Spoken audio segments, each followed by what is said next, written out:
Bueno, ¿saben ustedes que en un programa, expertos en documentales que dan por cable, sacó una serie que la reventó y que te trae a la memoria toda la añoranza de los 80? Bueno. De hecho, hoy día queremos hablar cuáles fueron los grandes inventos durante la década de los 80 que claramente cambiaron nuestra vida.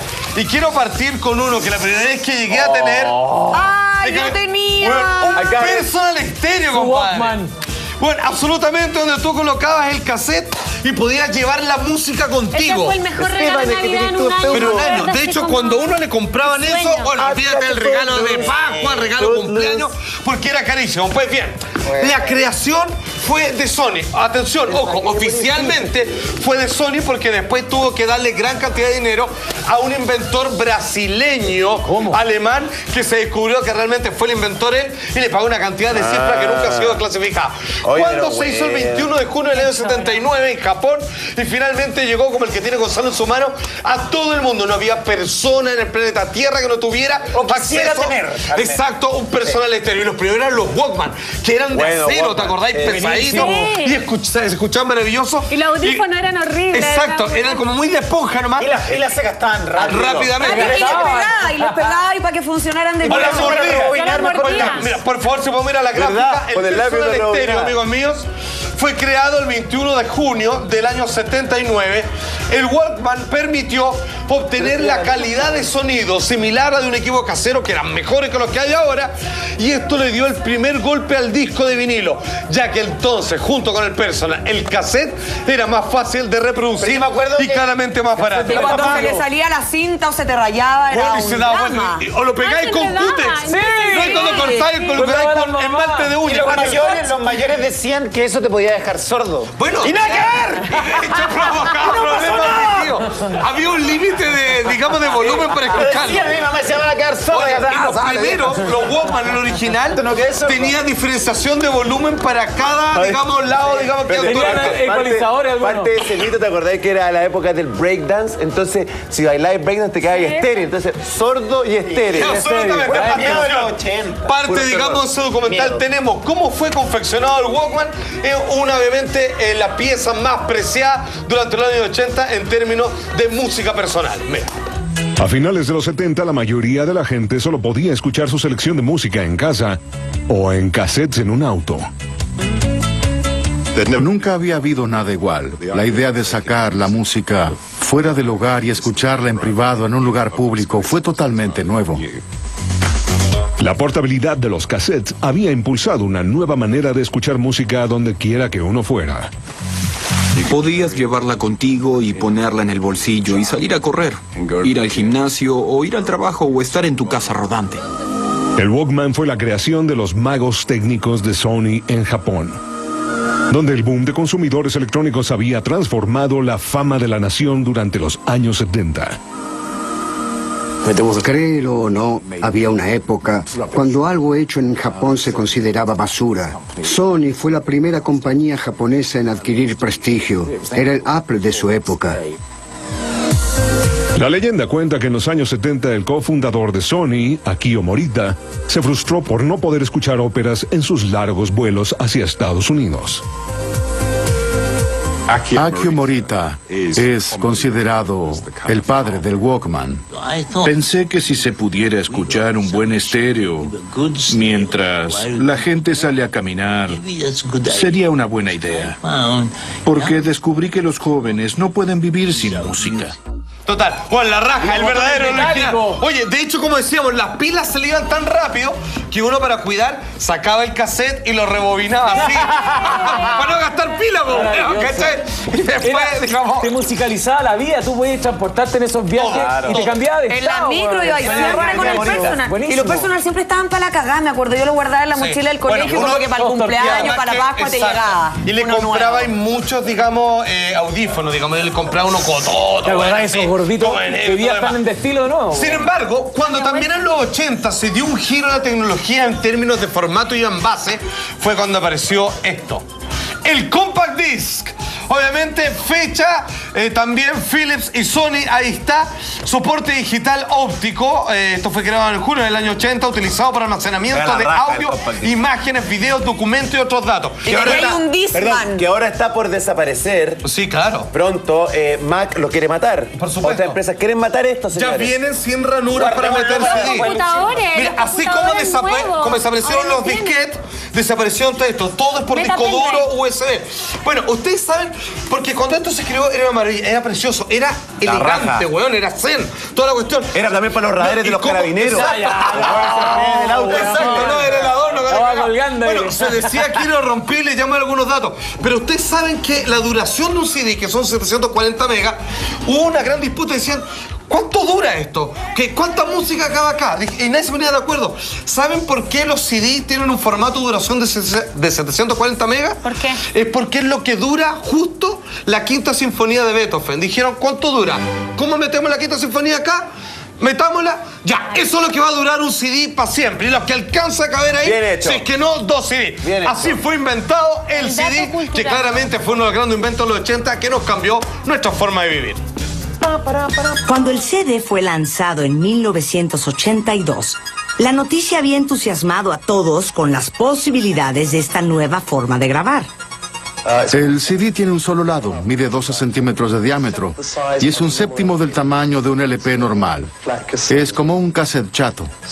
El disco compacto era mejor porque fue el primer uso en masa de tecnología digital en el hogar y la gente estaba acostumbrada a escuchar soplidos y crujidos de los discos toda la vida.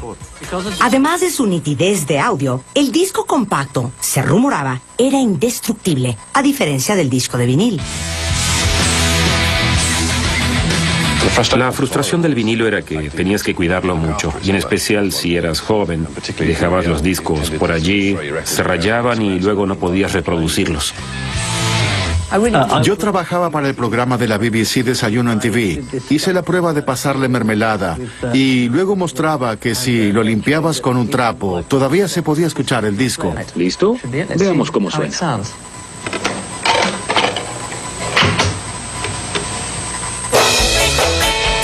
No le recomiendo a la gente que le haga eso a sus queridos CDs, pero en esa ocasión, hace 30 años, se pudo escuchar.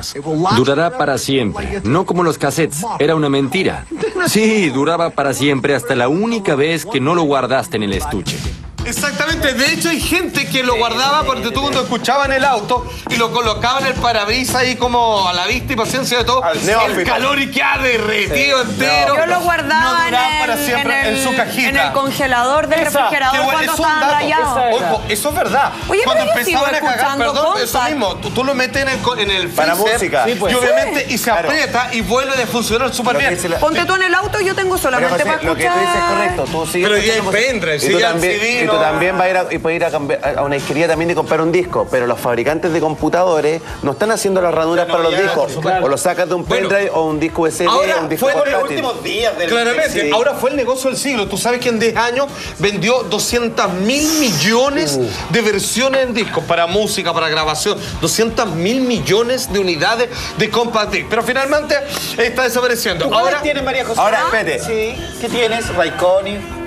¿Qué te importa a ti, Felipe? Después podemos hablar de mi vida privada. Pero, Salfa, hubo un invento que fue muy fallido, que estaba el CD, digamos, el compact, y salió el Laserdisc, que era como un CD gigante. Ojo, es más antiguo que el CD. No, yo tuve, es más antiguo que el CD. El Laserdisc para ver películas. El plato ese es antes del VHS y el Betamax. No, antes que el VHS no. Sí, señor. No, sí. Absolutamente. Sí, claro. Me gasté las ganas. Yo tenía un Laserdisc, tuve 4 Laserdisc en mi vida. Y años después. El primero en todo. No, pero a mí me gusta la tecnología, todo lo demás. Pero bueno, reducidor. Lo compré en la FISA, weón. Reducidor. Ahí lo contaba como un auto, weón. Ahí está la maquita. Mucha atención. En la FISA, ¿no? Vimos que obviamente el CD mató al disco vinilo, pero ahora está volviendo. Pero el que no va a volver nunca es el queridísimo, añorado VHS. El del profesor Rosa. Bueno, ojo, y esto nació por una necesidad, porque Sony inventa el Betamax y los muy cabrones no le quieren vender el licencia a nadie. Betamax. Y todas las otras compañías dijeron, inventemos esto que es una mala copia del Betamax. Pero como hicieron mejores negocios con las compañías de cine, esto triunfó porque se arrendaban películas y de ahí, digamos, el invento. Yo tengo todas las películas de Walt Disney en esto, pero todas rayadas. Ahí está el inventor, sistema de video hogareño masificado en la década de los 80 que permitía reproducir y grabar programación en un cassette. Imagínate, grabar. Pero weón, de ahí el perdóneme. Pero uno no puede comprar VHS es gracias a que la gente podía ver porno una y otra vez, congelar la imagen. Eso. Ay, la cara caliente. No, pero es que me acuerdo que lo motivamos para el VHS. Atención, así fue el VHS que nació como un producto más penca del Betamax, pero finalmente acaparó el mercado. Y solo hasta hace muy poco se dejó de hacer para claramente nunca más volver. Mira. Lo mandó a guardar. El primer formato de cassette fue el Betamax lanzado por Sony en los 70. Pero cuando JVC lanzó su cinta de VHS y videocaseteras más costeables, comenzó la batalla de cuál formato iba a dominar. JVC hizo algunas maniobras que sellarían su destino como victorioso sobre el Betamax, incluyendo firmar contratos de licencias con grandes compañías de cine y permitiéndoles a otros fabricantes construir y vender videocaseteras VHS. El VHS ganó la guerra porque se podían alquilar muchas cosas. Recuerdo yendo a los videoclubes y había muy pocas opciones en el formato Betamax. Hasta que finalmente tuvimos que eliminar el Betamax y comprar una VHS. Para fines de 1984, VHS vendía 8 veces más que Beta. El VCR pasó de ser un grabador a un reproductor y por eso los consumidores querían comprarlo. No solo para grabar, sino para ver películas que al principio podían comprar y luego rentar en una gran cantidad de tiendas de videos a principios de los 80s. A finales de los 80, el número de personas con una videocasetera en su casa había crecido dramáticamente. La tasa de dueños pasó del 1 al 68% en los 80. Pero muchos usuarios nunca comprendieron cómo programarlas para grabar. Bueno, un clásico problema de los cassettes VHS se enredaban. Los recuerdos de matrimonio, bautizos, iban toda la cresta. O las películas que uno arrendaba en el videoclub. Oye, exactamente. Oye, ¿y quién en algún momento que ya se sentía experto desatornillaba el reproductor VHS y limpiaba con alcohol los cabezales? Y después cuando se le los de 4 cabezales y tenía una panza perfecta. Y en el videoclub te decían, tiene que traer la rebobinada. Claro, exactamente. No, y si no te cobraban bolsa. Píncalo. Yo arreglé Apocalipsis Now y me quedó mejor que la... No, lo que pasa es que la arreglé Apocalipsis Now, la película, el clásico. Yo la arreglé y... De Kubrick. Sí, de Kubrick. Y quedó nunca... Pero nunca se me Y de repente arrendaba y algunas y venían todas rayadas, ¿se acuerdan de eso? Sí, pues. Era indignante. No venía retrocedida y venía rayada. Y cuando estaban gastadas, el culo del tracking, que se veía, weón, con rayos para todos lados y no tenía y cómo ver bien la weá y métale tracking y todo lo demás. Pero mucha atención, hoy día, ojo, dentro del mercado del entretenimiento, cine, música, lo que te imaginas, ganan en términos de masividad mundial miles de millones de dólares. Pero ¿saben de todas las áreas de entretenimiento cuál es el número uno que le gana y le da y la supera casi por el doble al cine con todas las recaudaciones? Los juegos de video. Los juegos de video. Alfa, la historia del Tetris, que yo creo que seguramente esto va a ser una sección, lo de los 80. La historia del Tetris es muy buena porque...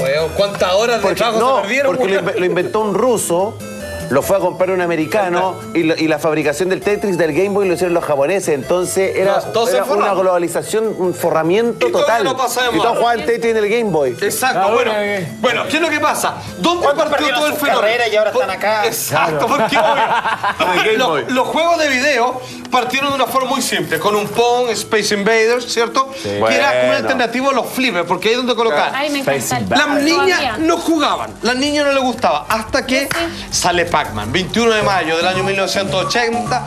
Pac-Man es un círculo amarillo que los inventores le llamaban un quesito, así que se comía otras cosas, galletas, que aparecen en estos laberintos del Montezuma. Bueno, que debe comer los puntitos y los fantasmas que te persiguen. No era un quesito. No, pues el Pac-Man mismo, el amarillo no era un fantasma. Decían que era como un queso gruyere que se comían los demás. Bueno, esto atrajo a cantidades industriales un poquito. Bueno, obviamente era a todo color. Antes los juegos de video eran blanco y negro, que sonaban bien y todo lo demás, pero esto trae el color, atrae a las niñas e incluso fue tal el éxito que le hicieron canción así, Pac-Man, Fever. Y lo hicieron versión mujer también, tenía un chape. Más encima fue tanto el éxito, todo eso está explicado en este segmento. Atención, mira. Lady Pac-Man. Pac-Man es el símbolo de los juegos, ¿no? ¿Quién es Pac-Man? Pac-Man somos todos. Era un camembert, que se comía los camembert más pequeños. Así explicábamos el Pac-Man en Francia. El Pac-Man para muchos, y me incluyo, fue la primera introducción a una computadora, la primera introducción a la tecnología. El lanzamiento de Pac-Man simbolizó una nueva era de los videojuegos. Una era abierta a todos los géneros y generaciones. La mayoría de los juegos en esa época era algo de hombres, porque se trataban de la guerra o de alienígenas invasores. Es una buena forma de descargar las agresiones sin hacer ningún daño. No tienes que pensar por un rato y destruyes cosas. El diseñador Toru Iwatani quiso inventar un juego que estuviera dirigido a las japonesas. El creador, de una manera polémica en ese entonces, dijo que a las mujeres les gustaba el Pac-Man porque les gustaba comer. Y pronto salió la señorita Pac-Man. Antes de eso no sabía que existían los videojuegos. Era un mundo de hombres. El juego rápidamente se convirtió en una sensación. A un año de su lanzamiento en 1980, más de 100,000 consolas se vendieron en Estados Unidos solamente, convirtiéndolo en el juego de video más exitoso de la historia. Hoy día hablamos del Compact Disc, el Walkman, obviamente el VHS y el inicio de los juegos de video como fenómenos que nunca se va a detener a partir de Pac-Man. Esos son algunos de los inventos que revolucionaron la década de los 80 y hay muchos más.